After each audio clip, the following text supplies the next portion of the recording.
12 number हमसे एक question पूछा है। समांतर श्रेणी 10 कामा 7 कामा 4 डैश डैश डैश का 20वां पद होगा। ऑप्शन में क्या दे रखा है, माइनस में 57, 57 प्लस के साथ, माइनस में 47 माइनस के साथ, और प्लस 47 प्लस के साथ रखा हुआ है। तो इसमें से कौन सा टर्मोलॉजी सही है, इसको आपको अच्छे से फाइंड करना है। अब ये क्वेश्चन में दे रखा 10 कामा 7 कामा 4 डैश डैश डैश 20वां पद तक दिया गया। यानी हम क्या कहने, एपी यदि मान लिया जाए, ठीक है, कितना 10 कामा 7 कामा 4 डैश डैश डैश। अब हम क्या कर देते हैं, मान लेते हैं 20वां पद हमसे पूछा हुआ है, ठीक है, 20वां पद पूछा हुआ है। अब देखा जाए तो ये जो पहला वाला पद होता है तो उसको ए मानते, ए बराबर कितना हो जाएगा 10।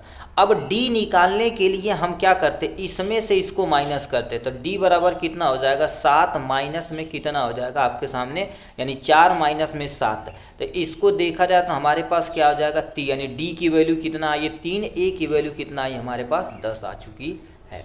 अब हम 20वां पद कहा है तो ए 20वां पद हमको निकालना है। तो हम क्या जानते, ए प्लस में 19 और गुणे में देखा जाए तो तुम्हारे पास 20वां पद और डी दिया है ना, तो डी का मान हम क्या कर देंगे, इसी से निकाल देंगे। तो ए जो 20वां पद दिया गया है तो आपके सामने ए कितना दिया है 10 दिया हुआ है आपके सामने यहाँ से, प्लस में उसके बाद कितना दिया 19, और डी का मान कितना निकाले -3 निकाले हुए हैं यहाँ से। तो 10 तो ऐसे ही रहेगा, प्लस में 19 तिया कितना हो जाएगा हमारे पास 57। यदि नहीं आता तो यहाँ पर कर देते हैं 9 त्रिक 27 के साथ, हाथ में एल 2 है, 3 एक अन्नम 3 2 5, यानी 57 आ गया। तो ये कितना आया, माइनस के साथ 57 आया है, क्योंकि -3 था, प्लस माइनस माइनस हो जाएगा। तो यहाँ पर 10 माइनस में कितना हो जाएगा आपके सामने 57 हो जाएगा। तो अब 10 में से -57 जाएगा तो कितना आ जाएगा आपके सामने -47 आपके सामने आंसर आ जाएगा।